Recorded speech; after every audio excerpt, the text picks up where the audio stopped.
Time to throw the new rubber on the old Kawasaki Voyager. This is the 1984 Kawasaki Voyager 1300 inline 6-cylinder. All the digital goodies on it. We got some brand new Kenda tires. Let's go ahead and swap them. This actually pops off fairly easy. You just need the key. It just slides right off of there. Actually, haven't seen what this thing looked like without that tour pack on the back. Doesn't look too bad. These are the same way. They're just locked in there.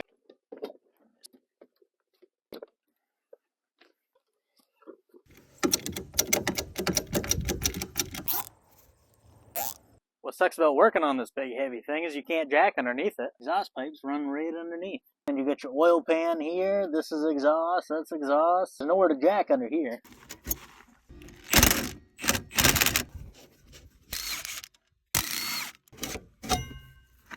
And a bigger project than I thought. This whole bike has to come apart. All because you can't get this axle bolt out without pulling that off. Look how slick that's coming out though.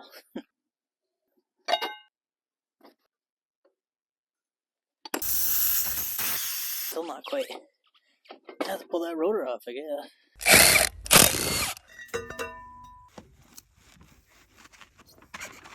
Tight fit.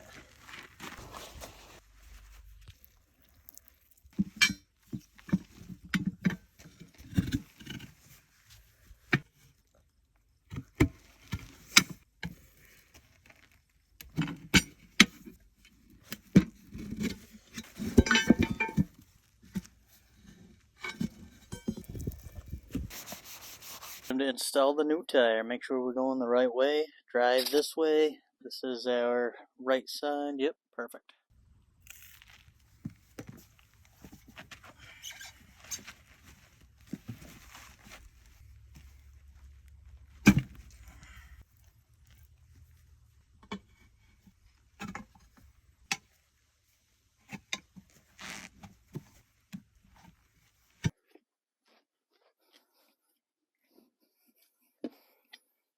There. We're just gonna go pop her on the bead.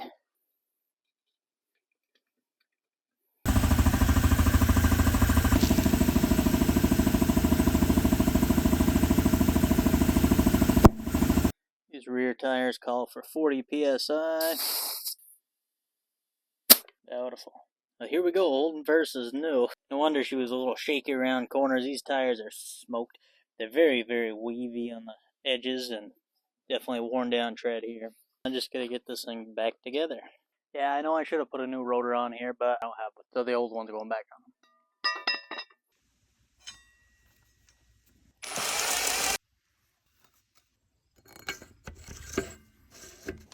Alright, we're gonna torque this to 80 foot-pounds.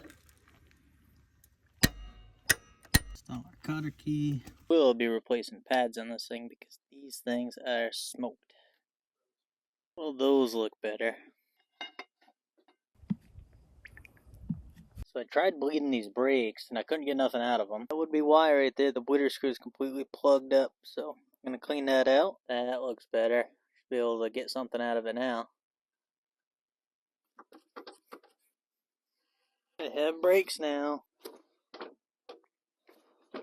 Well, that's a plus. So I was hoping to have this project done today. However, I ran into a few problems. So I get the tank off because when I took this inner fender off, I noticed a small little burn mark on my wiring harness. So I started tracing it and man, the whole thing burnt all the way from up here, all the way to right here. And it goes up and it goes over. So unfortunately, that's taken up quite a bit of my time. I'll get her finished up tomorrow. Well, before I throw everything back on this Voyager, after the new tire install, I did fix my wiring issues here. Now this 1984 Kawasaki Voyager has over 73,000 miles on it. So I haven't had this bike too long, so I don't know when the last time that final drive gear was changed. So it'll be a whole lot easier to change it right now with that whole tail section still off of it. So let's go ahead and do that right now.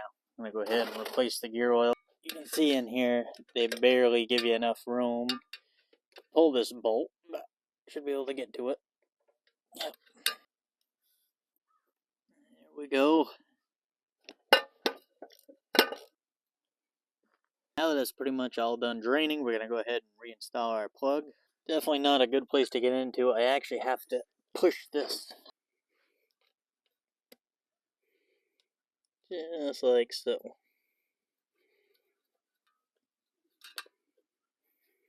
And we want to make sure we wipe off any excess on there because we do not want oil on our tire. It says to use Hypewood gear oil. Use SAE 80 below 41 degrees or SAE 90 above 41 degrees. I'm just going to run some 80-90 in it.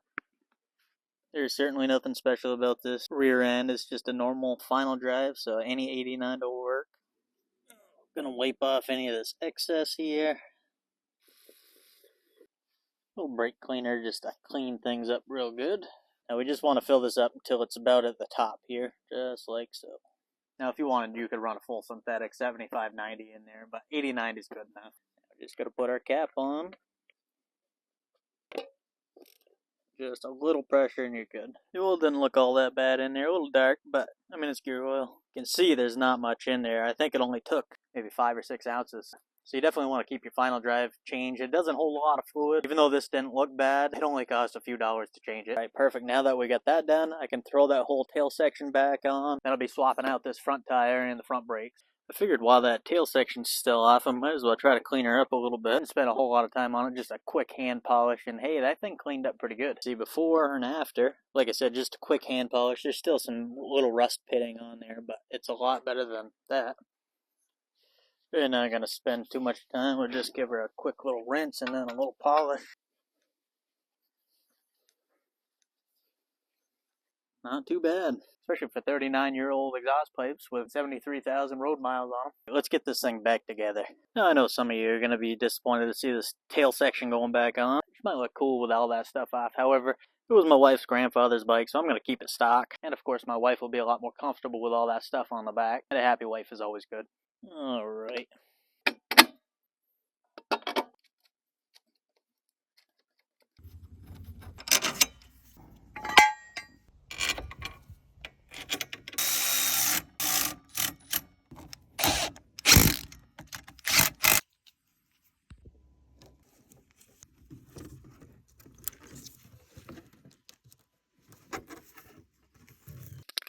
These locks were a little on the sticky side, so might as well throw some lock fluid down it. Alright, here's one. Here's the other side. One of you guys did mention that this had a hidden storage underneath the tour pack, which I did not know about until you said that. It's a pretty decent sized storage box hidden right underneath this removable tour pack. Alright, onto that front tire. That should go a lot smoother.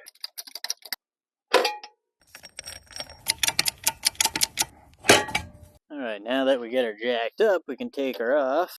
This thing hasn't been inspected since 1996. See if this comes out easy. This one's requiring a few love taps. Still not bad though, especially for the age of this bike. Didn't jack it up high enough, so I'm going to have to remove the fender here.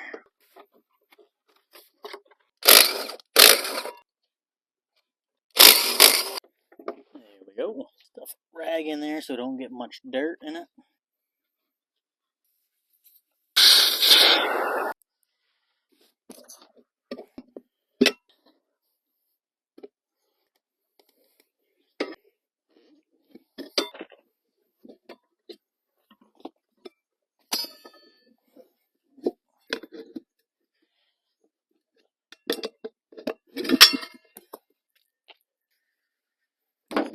A little shady out. Hopefully I can get this done before it gets too dark.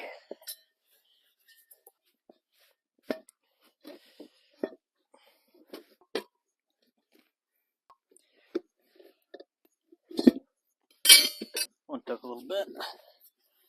Should be a little easier.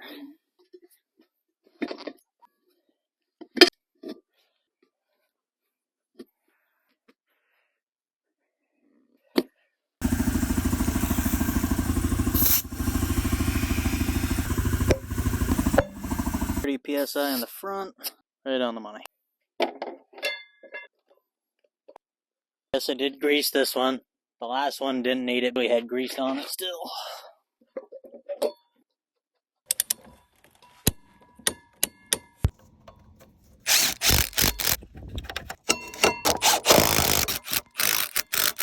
So I decided against putting new brake pads on there because the old ones weren't too bad. I think I'll change rotors eventually and then I'll put the new pads on there. There's only one thing left to do now, try her out. She should handle a whole lot better.